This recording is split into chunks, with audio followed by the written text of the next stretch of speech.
Bagong Pilipinas Pledge. Bilang Pilipino, buong pagmamalaki kong isa sa buhay ang bagong Pilipinas. Buhay sa aking dugo, ang lahing dakila, magiting at may dangal. Palaging dadalhin sa puso, isip at diwa ang aking pagmamahal sa kultura at bayang sinilangan. Kaisa ng bawat mamamayan, naalay ko ang aking talino at kasanayan sa pagpapaunlad ng aking bayan.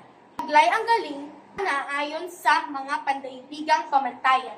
Magiging instrumento ako sa pagsulong ng kagalingan, karunungan at kapayapaan.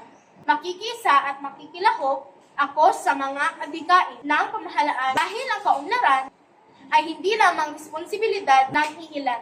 Sulong at pangangalagaan ko ang karangalan, kalayaan at interes ng aking bayang minamahal. Bilang Pilipino na may pagmamahal, pakialam at malasakit, hindi makasarili, kundi para sa mas nakakarami. Tatahakin ko ang landas tungo sa isang bagong Pilipinas.